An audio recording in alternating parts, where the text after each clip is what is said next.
Bonjour à tous, c'est Thomas Ramos. Comme vous pouvez le voir, aujourd'hui je change de terrain de jeu.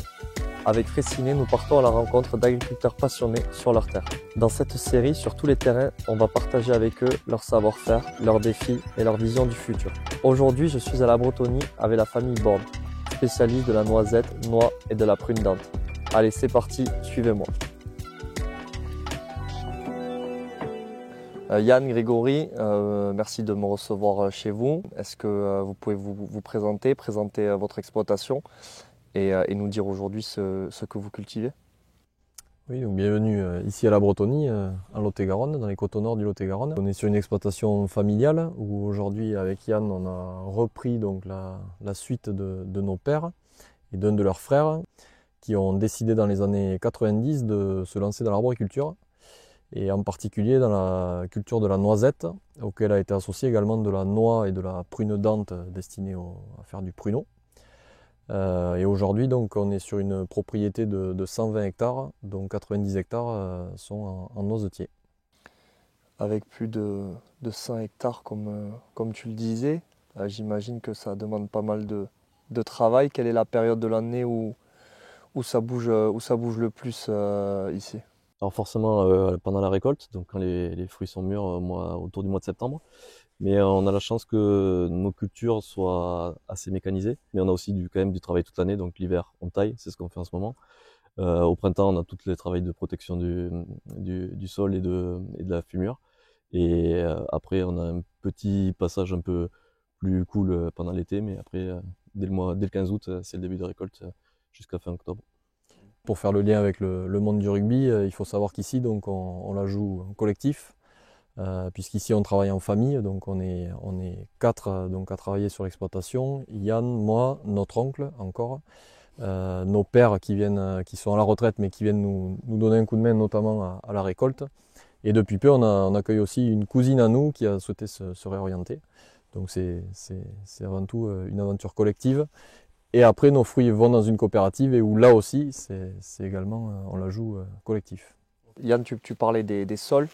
Est-ce que tu peux m'expliquer pourquoi c'est important de bien de prendre bien soin des sols et de bien les nourrir? Alors en fait, ouais, depuis qu'on est revenu et même un peu avant, on a essayé de favoriser la vie du sol et du coup l'activité vraiment microbiologique du sol pour se prémunir des aléas climatiques et des extrêmes en fait, des extrêmes chauds et des extrêmes humides, en utilisant de la fumure organique, mais aussi en faisant des couverts du sol, en essayant des techniques de broyage un peu plus tardives, enfin un peu plus séquencées qu'avant.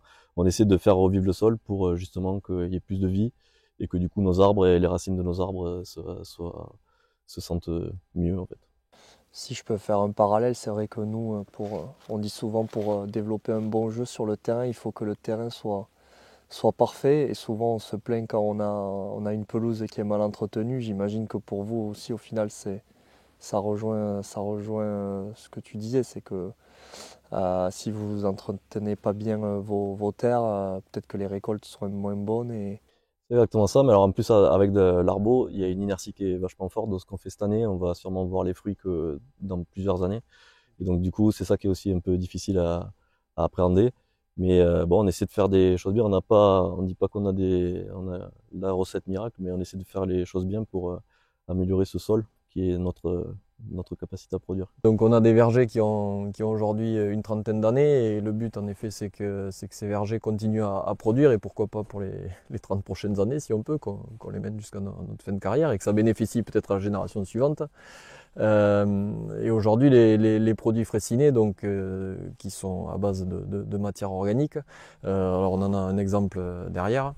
Voilà, c'est des produits intéressants parce que ça permet de valoriser les sols, d'augmenter, et on le voit à travers des analyses qu'on fait, le taux de matière organique dans les sols, et ça c'est un élément très, très important, notamment pour la partie racinaire des arbres pour qu'ils se développent au mieux.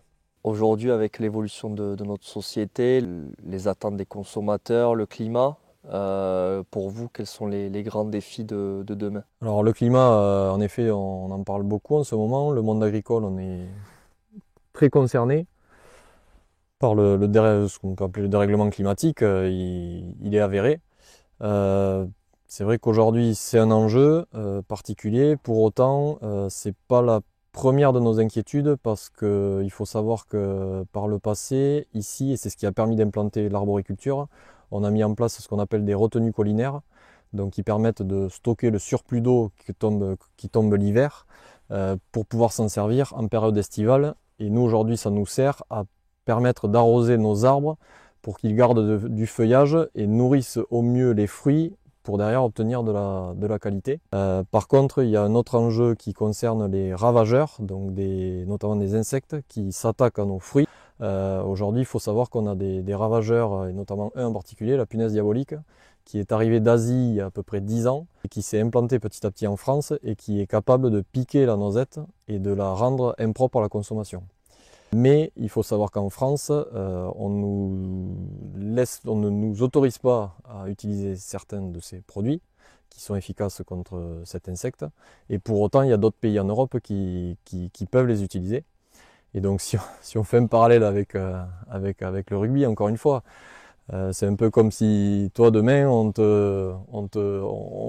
faisait jouer alors, une équipe de France ou le Stade Toulousain et que l'équipe d'en face par exemple pouvait se permettre de jouer Se doper ou même une règle se carrément doper différente. Il y en a ou une qui a le droit là on en est au même au point où il y en a une qui aurait droit de plaquer et pas toi par exemple. Vous nous parliez de famille, vous êtes la deuxième génération. Est-ce que vous avez eu des conseils de la part de la première, des choses qui vous marquent et qui restent et que vous utilisez aujourd'hui pour faire vivre l'exploitation ou vous arrivez, grâce maintenant avec votre expérience, à totalement être indépendant et apporter de la nouveauté et des choses qui ne se faisaient pas avant? Et ils sont toujours autour quand même pour nous donner des conseils.